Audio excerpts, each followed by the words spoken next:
Bom dia, segundo ano. E aí, pessoal, vamos lá? Nossa aula de literatura da semana, hein?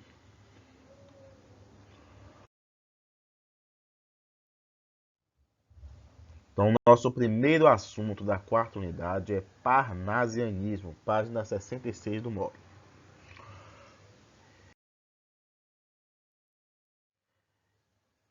Inicialmente, vamos entender o que foi o parnasianismo, por que o nome parnasianismo, qual o contexto histórico do parnasianismo e qual o público leitor do parnasianismo, certo? Então, o parnasianismo foi um movimento poético concomitante ao realismo e ao naturalismo. O que quer dizer isso, professor? Concomitante. Quer dizer que aconteceu ao mesmo tempo.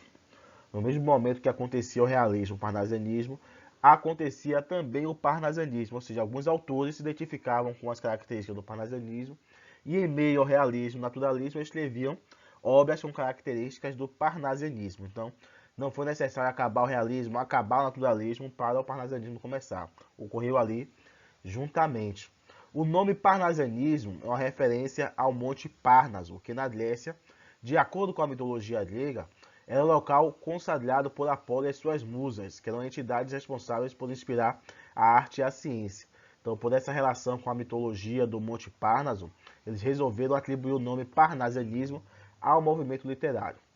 No Brasil, a primeira obra do parnasianismo foi Fanfarras. O nome da obra é Fanfarras, escrita por Teófilo Dias. Já em Portugal, o parnasianismo não teve tanta força. Então, no parnasianismo nós temos o realismo, o naturalismo também não é interessante para eles, e o parnasianismo também não foi interessante para eles. Podemos ter um ou outro autor que até escreveu algo com as características do parnasianismo, mas não foi um movimento literário em sua estrutura por completo, certo? A ideia do parnasianismo começou lá na França, durante a Belle Époque, na década de 1960. Esse período de Belle Époque, é um período de efervescência cultural em que muitas manifestações artísticas começam a surgir. É um momento de inovação, de apresentação de algo novo. Assim como ocorre também a Revolução Industrial, todo aquele contexto de transformações, de mudanças, influencia a arte. E nesse momento de transformação e de mudança surge o parnasianismo na França e depois chega ao Brasil. Qual o contexto histórico do parnasianismo no Brasil?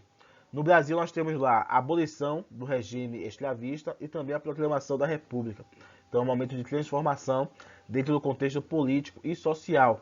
Uma grande mudança social ocasionada nesse período é que os escravos deixam de ser escravos e começam a se tornar assim empregados. Acaba aquela relação de escravo com o senhor, o ser senhor da pessoa, mas esses escravos precisam ainda trabalhar e assim são empregados como se fossem funcionários. E agora não tem mais o senhor, eles têm um patrão. Então tem essa mudança. Porém, muitos ainda assim não conseguem alcançar essa vaga e vão para os grandes centros urbanos na esperança de lá encontrar emprego e também não acham e passamos a ter muitos escravos marginalizados. Além disso, também nós temos a questão da imigração. Muitas pessoas vinham ao Brasil com o objetivo de trabalhar e acabavam também não encontrando esse emprego. Então temos um grande momento de transformação social. Porém, os autores parnasianistas, eles se identificavam muito com o modo de vida europeu. Então não vamos ver esse contexto escrito em forma de poesia, certo? Então os autores eles se especificavam muito a respeito da Europa, principalmente com a França. E por meio dessa poesia, eles acabavam se desligando um pouco dessa realidade que o Brasil vivia e se identificavam muito com a antiguidade clássica.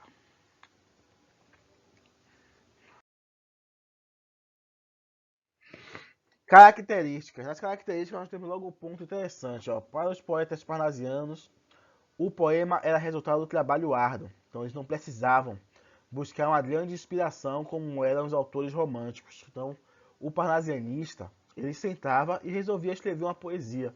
Ele não precisava passar por uma frustração, por uma decepção amorosa, para se inspirar a escrever a poesia. Ele via a poesia como um trabalho árduo, certo? Ele tinha que escrever 2 por dia, ele tinha que escrever 3 por semana, e ele botava aquilo como trabalho. Eu trabalho com poesia e exige de mim o máximo para fazer a poesia. Então ele não precisava de uma grande inspiração. E com isso, o estilo da obra parnasianista cai no gosto da elite, quer dizer, das pessoas de maior classe social daquela época, que se tornam assim o público leitor das obras do parnasianismo. E para agradar esse público, nós temos as seguintes características. Culto à forma. O que significa dizer que a obra tinha culto à forma? Quer dizer que o trabalho poético era considerado uma construção minuciosa do texto, comparado ao trabalho detalhista do joalheiro e do escultor. Ou seja, o autor ele se preocupava muito com a perfeição da obra, certo? Ele não escrevia coisa de qualquer jeito, ou aqui já tá bom. Não, ele queria mais, ele queria trabalhar como se fosse um joalheiro lapidando a sua obra, ou um escultor que ao rodar aquela obra ele percebe que pode ajustar mais essa silhueta, que aqui pode ajustar um pouco mais. Era assim que o artista fazia a sua poesia, sempre buscando uma perfeição, um culto à forma, como que aquilo tinha que estar perfeito para o seu público leitor. Temos também a arte pela arte. Então, se os autores não tinham a missão de transcrever os seus sentimentos, as suas emoções, não precisavam de uma inspiração, o que é que eles se preocupavam? Eles se preocupavam com a arte autônoma, ou seja, uma arte que era arte pela arte, não para chocar alguém, não para convencer alguém, não para retratar uma realidade, não. Era somente pela beleza artística, a arte pela arte. Aí nós temos também objetivismo e pessoalidade, por não ter esse lado emocional, então a obra passava a ser objetiva e não era pessoal, era impessoal, porque não precisava ser inspirada, e sim era vista como um trabalho. O descritivismo, então vamos ter aquela coisa minuciosa de descrever paisagens, de descrever lugares, é uma característica que acontece muito. E também temos o predomínio de temas exóticos, como da cultura greco-romana. É aquela retomada da antiguidade clássica através da poesia. Para casa fica nas páginas 68 até a 71 do módulo, tá bem? Qualquer dúvida sobre esse assunto, pode entrar em contato comigo que estarei disposto a esclarecer para vocês, tá certo, gente? Tchau, tchau, até amanhã com nossa aula de redação.